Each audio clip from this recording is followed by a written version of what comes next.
minutos de la mañana y estamos con el doctor José Domingo Rivarola Raiz.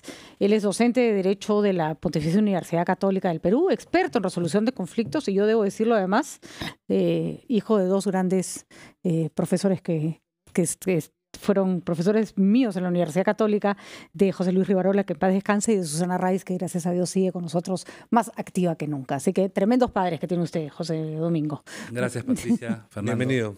Gracias. Buenos días, doctor. Gracias a ambos. Lo hemos llamado porque nos interesa su expertise en el tema de arbitraje.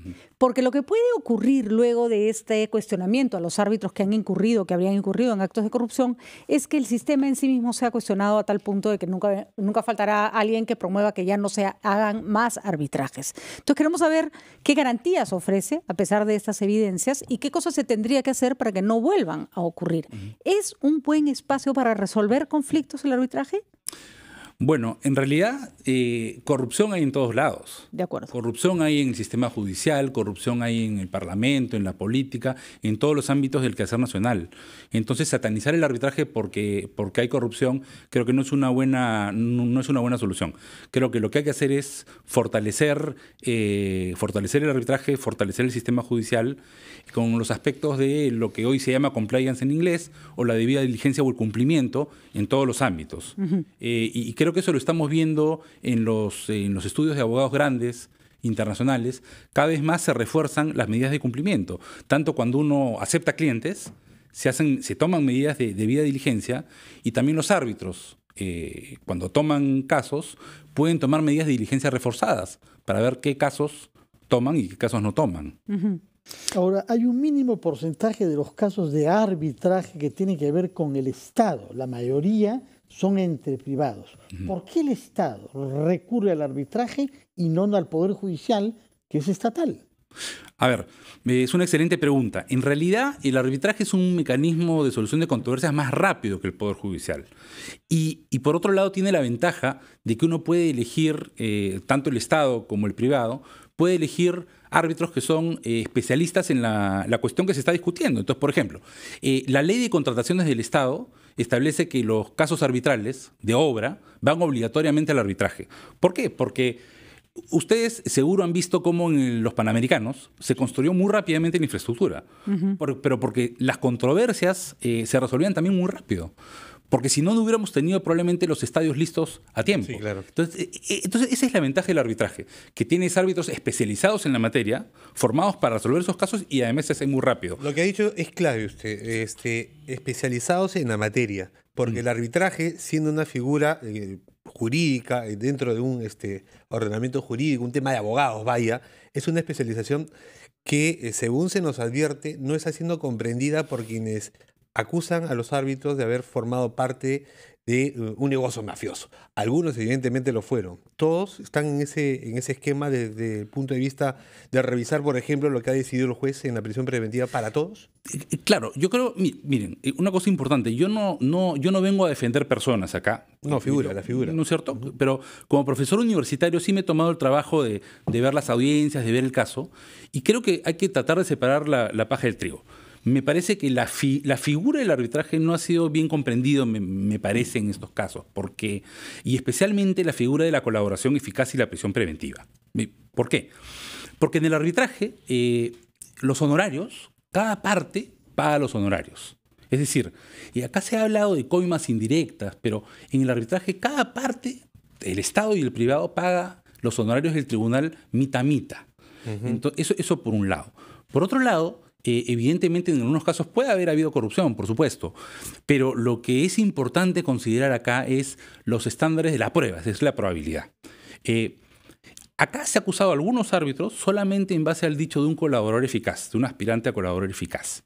Y esto es importante, ¿por qué? Creo que esto los radioescuchas tienen que entenderlo bien, porque un colaborador eficaz es un testigo comprometido, un testigo con interés. ¿Por qué? Porque el colaborador eficaz dice algo para favorecerse a sí mismo, para obtener beneficios, para obtener la propia libertad.